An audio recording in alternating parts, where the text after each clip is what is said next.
Welcome to Suvarna media. This is RJV. Suvarna media వీక్షిస్తున్న ప్రతి ఒక్కరికి, మా అభిమానులకి మహాశివరాత్రి శుభాకాంక్షలు. అయితే ఈరోజు ప్రస్తుతం మనం నెల్లూరు జిల్లాలో ఉన్నటువంటి గండవరం గ్రామానికి అయితే మనం ఇచ్చేసాం. అదేవిధంగా విడవలూరు మండలం వస్తుంది. గండవరం గ్రామంలో వెలిసి ఉన్నటువంటి స్వయంభూగా వెలిసిన ఉదయ కాళేశ్వర శివాలయంకి అయితే మనం ఇప్పుడు వచ్చేసాం. అయితే ఇక్కడ ఉన్నటువంటి ఎందుకు ఇంత ప్రసిద్ధి గాయించిన శివాలయం, ఎందుకు ఇక్కడ మహాశివరాత్రి ఇంత ఘనంగా వేడుకలు జరుపుకుంటారు, ఇక్కడికి దర్శించిన తర్వాత వాళ్ళకి ఆరోగ్యాలకు సంబంధించినటువంటి ప్రాబ్లం ఎందుకు క్లియర్ అవుతాయి, అన్ని విషయాలు కూడా ఈరోజు మనం తెలుసుకుందాం. అదేవిధంగా ఇక్కడ ఉన్నటువంటి ప్రధాన పూజారి దగ్గర అన్ని విషయాలు కూడా కనుక్కుందాం.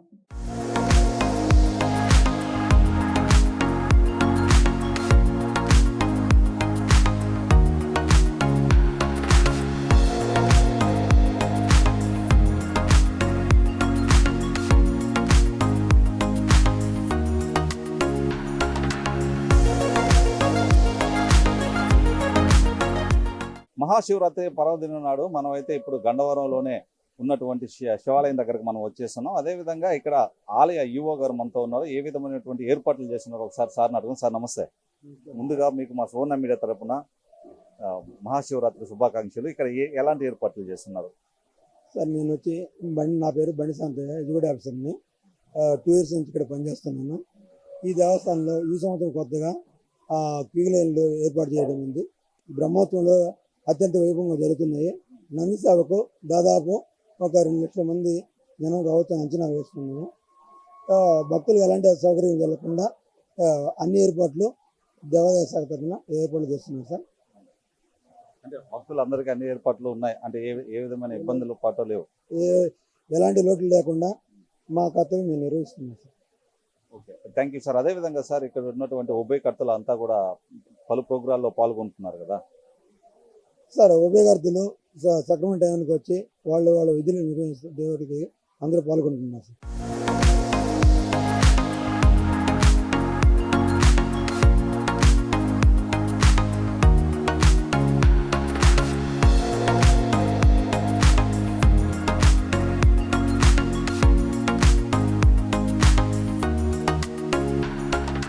అదేవిధంగా గండవరం ఆలయానికి సంబంధించిన ప్రధాన అర్చకులు ఇప్పుడు మనతో ఉన్నారు. ఒకసారి ఆయన మాటలో తెలుసుకున్నాం. సార్ నమస్తే.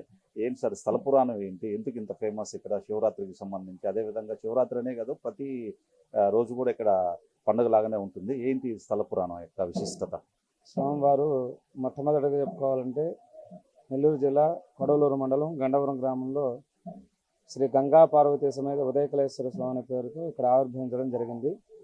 స్వామివారు లోపల మూలమూర్తి స్వయంగా పుట్టిన శివలింగం. అది ఎవరో తయారు చేసిందో ప్రతిష్ఠించిందో కాదు, స్వయంగా పుట్టిన శివలింగం. అదే కాకుండా ఇది భగీరథ శాసనాల్లో 2వ దేవస్థానంగా విరాజిల్లుతుంది. ఇక్కడ విశేషం ఏంటి అంటే ప్రతిరోజు ఉదయాన్నే ఉత్తరాయణ పుణ్యకాలంలో రథసప్తమి నుంచి 6 నెలల కాలం ప్రతిరోజు స్వామి మీద సూర్యకిరణాలు పడడం జరుగుతాయి. ఆ సూర్యకిరణాలు పడడం వల్ల ఉదయ కళేశ్వరుడు ఉదయ కళలతో ఆవిర్భవిస్తాడు కాబట్టి స్వామివారికి ఉదయ కళేశ్వరుడు అనే పేరు వచ్చింది. అదే కాకుండా ఏదైనా దేవస్థానంలో విమాన గోపురం మీద దేవతామూర్తుల విగ్రహాలు ఉంటే ఇక్కడ చతుషష్ఠి యోగినులు, అదేవిధంగా ఋషి మండల ప్రాకారంతో ఉంటుంది. ఆ గోపురం మీదంతా కూడా ఋషులు మునులు అందరూ కూడా తపస్సు చేస్తున్న ధ్యాన ముద్రలోనే ఉంటారు. భగీరథ శాసనాలు 2వది అని చెప్పడానికి ఇదొక ముఖ్యమైన కీలకమైన ఆధారం. అదే కాకుండా మా ఈ ఆలయంలో మాఘమాసంలో వచ్చే బహుళ నవమి నుంచి పాల్గొన శుద్ధ విధి వరకు స్వామివారి బ్రహ్మోత్సవాల సప్తానిక దీక్షతో ఇక్కడ నిర్వహించడం జరుగుతుంది. శివరాత్రి రోజు విశేషంగా స్వామివారికి పలు విధాలైన అభిషేకాలు అవన్నీ కూడా మధ్యాహ్నం వరకు జరుగుతాయి. మధ్యాహ్నం నుంచి స్వామికి అర్చన అవన్నీ కైంకర్యాలు జరుగుతాయి. సాయంత్రం సమయంలో రాత్రి 10:30 నుంచి లింగోద్భోగాల అభిషేకం మొదలుపెట్టి 12 గంటలకి లింగోద్భోగాల అభిషేకం, మహానివేదన, మంగళహారతి, మంత్రపుష్పంతో ఈ శివరాత్రి ఉత్సవాల్లో ప్రధానమైన ఘట్టం ఒకటి ముగుస్తుంది. ఆ తర్వాత స్వామివారికి విశేషమైన ప్రీతికరమైన వెండి నంది సేవ ఉత్సవం జరుగుతుంది. ఇవాళే మా గ్రామానికంతా కూడా విశేషమైన గ్రామదేవత గంగా భవాని అమ్మవారు.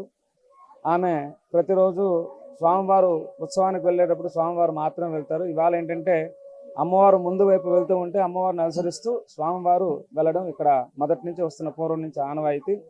గంగా భవాని అమ్మవారు మొట్టమొదట ఊళ్ళో గ్రామోత్సవంగా వెళ్తే ఆమె వెనకనే స్వామివారు అమ్మవారు వెండి నంది మీద వేంచేపు చేసి విశేషమైన ఉత్సవం జరుగుతుంది. ఇవాళ చాలా ప్రధానమైన విశేషమైన పర్వదినం కనుక మహాశివరాత్రిని పురస్కరించుకుని ఇక్కడ వెండి నంది సేవ, అదేవిధంగా మహాశివరాత్రి అయిపోయిన మరుసటి రోజు సాయంత్రం స్వామివారికి కళ్యాణోత్సవము అయిన తర్వాత గజవాహనోత్సవం జరుగుతాయి.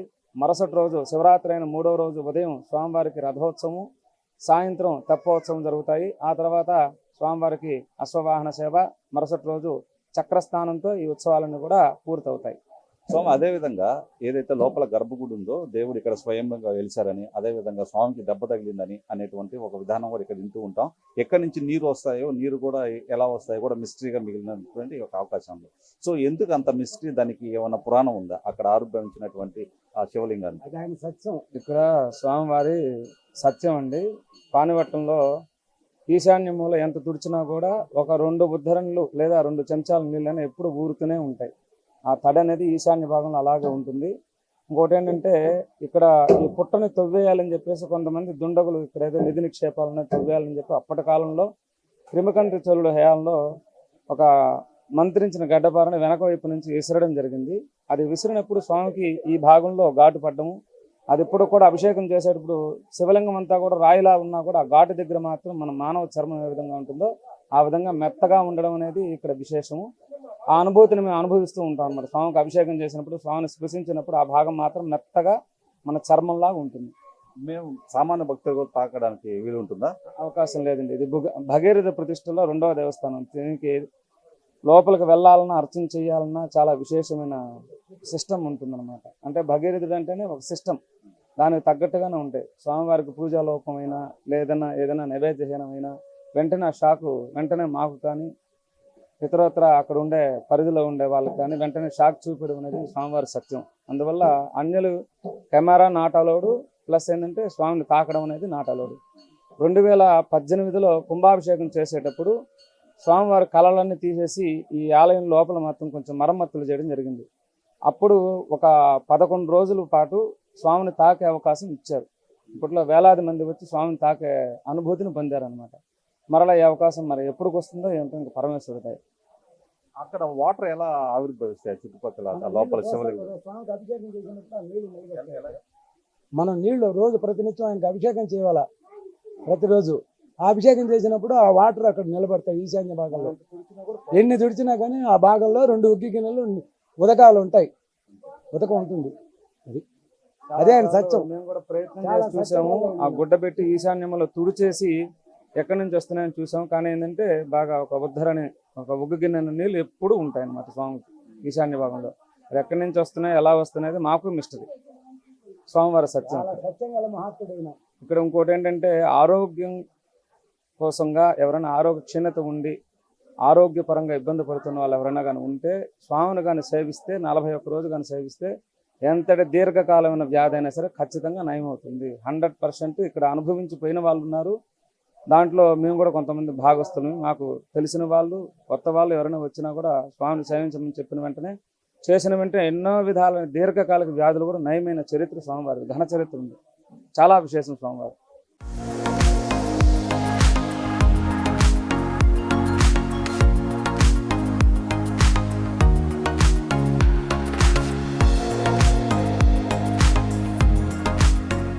మహాశివరాత్రికి సంబంధించి అనేక మంది స్కూల్ పిల్లలు ఇక్కడికి విచ్చేశారన్నమాట ఆ దేవునికి సేవ చేసుకునే దానికి. సో వీళ్ళకి సహకరించినటువంటి సార్ ఇక్కడే ఉన్నారు. ఒకసారి ఆయన మాట్లాడినాం. సార్ ఏది సార్ పిల్లలతో ఇక్కడికి వచ్చేసారు మీరు? గండవరం ఉన్నత పాఠశాల నుంచి భారత్ స్కౌట్స్ అండ్ గైడ్స్ తరఫున గుంజి నాగభూషణం స్కౌట్స్ మాస్టర్ ఆధ్వర్యంలో ఆధ్వర్యంలో తీసుకొని రావడం జరిగింది. మా హెచ్ఎం జి శ్రీనివాసరావు గారు దీనికి సారథ్యం వహిస్తూ ఉన్నారు.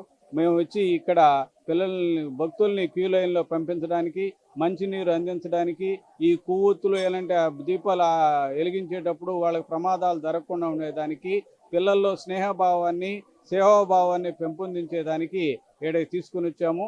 గత 5-10 సంవత్సరాల నుంచి ఇక్కడ తీసుకొని వస్తున్నాము. ప్రతి సంవత్సరం ఇక్కడ తీసుకుని వచ్చినందువల్ల పిల్లల్లో సేవా గుణము ఏర్పడుతూ ఉంది. నాతో పాటు రాజేంద్ర కుమారు, విద్యార్థులు అందరూ వచ్చినారు. వాళ్ళందరికీ ధన్యవాదాలు తెలుపుకుంటున్నాను.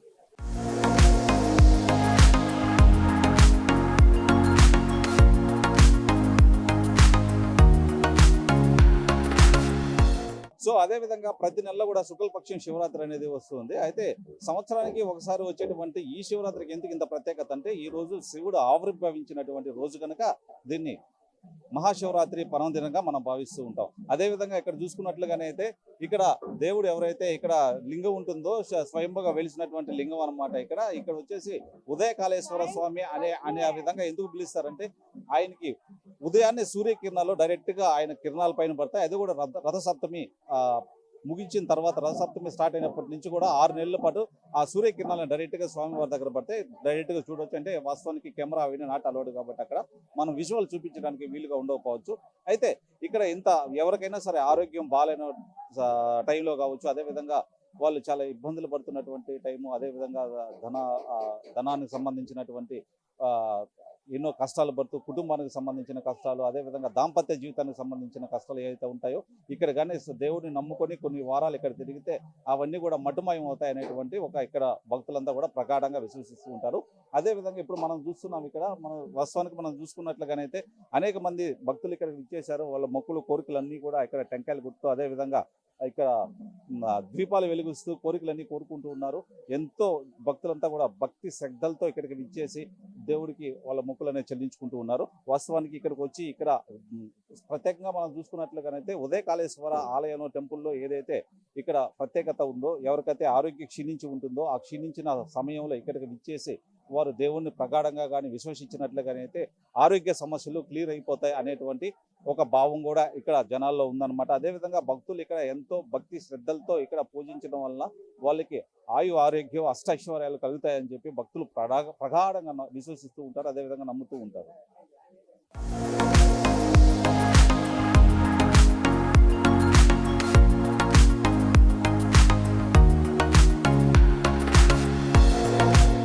సో ఇక్కడ ఉన్నటువంటి ఆలయానికి సంబంధించి కొంతమంది ఉభయకర్తలు ఇక్కడ ఉన్నారు. ఒకసారి వాళ్ళతో మాట్లాడదాం. సార్ నమస్తే. ఎలా సార్ ప్రతిసారి మీరు ఇట్లాగే ఇక్కడ దేవుడికి సేవ చేసుకుంటూ ఉంటారా? 1-2 సార్లు వచ్చాము. మాది ఏరియా ఊరు, కాకపోతే పురాతనమైన దేవస్థానము. మేము ఏంటంటే దీనికోసంగా ఈ రోజు శివరాత్రి రోజు ఎట్లయినా ఆయన దర్శన భాగ్యం కలగాలని మేము ఫ్యామిలీలతోటే అందరం వచ్చి దర్శన భాగ్యం కలిగించారు. దేవుడు చూసుకున్నాం. Thank you madam. అదే విధంగా మీరు ఎలా ఫీల్ అవుతారు మేడం? అంటే పురాతనమైన దేవాలయం ఇక్కడ ఎలా ఉంది? ప్రశాంతంగా ఉంది చూస్తుంది. అమ్మవారు స్వామి కానీ చాలా సంతోషంగా ఉంది. మెయింటెనెన్స్ కూడా బాగా చేశారు. చాలా బాగుంది. గంగమ్మ తల్లి, పార్వతీదేవి, పరమేశ్వరుడు చాలా బాగుంది. చాలా సంతోషంగా ఉంది. మేడం చెప్పు అమ్మవారి దేవుడి గురించి. రండి. మీరు ఎలా ఫీల్ అవుతున్నారు? చాలా తృప్తిగా ఉందండి, మనసు నిండుగా ఉంది. దర్శనం చేసుకున్న తర్వాత శివుణ్ణి చాలా మనస్తృప్తిగా ఉంది. లోపలికి వెళ్ళి బాగా దర్శనం చేసుకున్నాము, మనస్తృప్తిగా ఉంది. మీరు చెప్తారు మేడం? రాండి మేడం, రెండు మాటలే కదా. మీరు ఎలా ఫీల్ అవుతున్నారు? చాలా సంతోషంగా ఉంది ఇక్కడ వచ్చి స్వామిని దర్శించుకున్నందుకు. అంటే పురాతన దేవాలయం కాబట్టి బాగుంది, ప్రశాంతంగా ఉంది.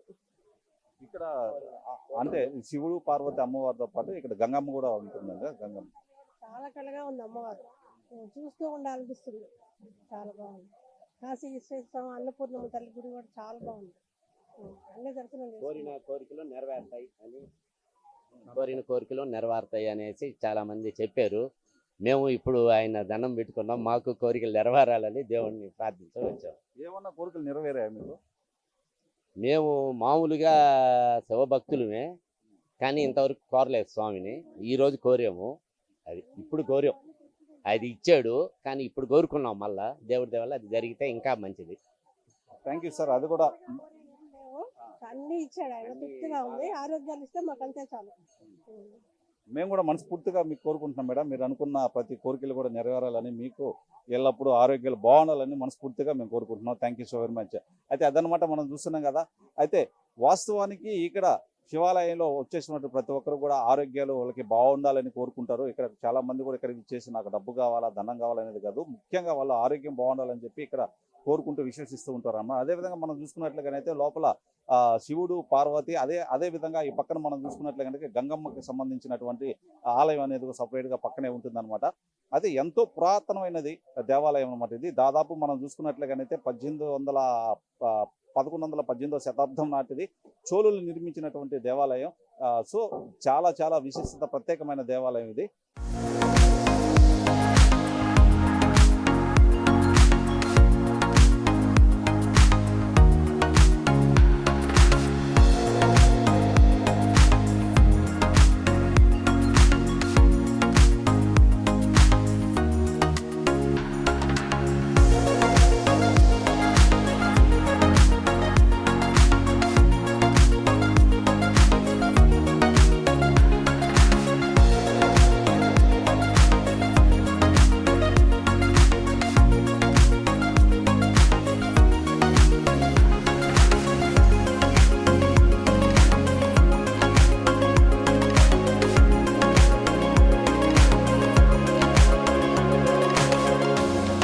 వాళ్ళ కార్యక్రమం మరొక ప్రత్యేకమైన కార్యక్రమం మళ్ళీ కలుస్తుంది. అందుకని keep watching Suvarna media. This is RJV and video journalist Koteswararao signing off.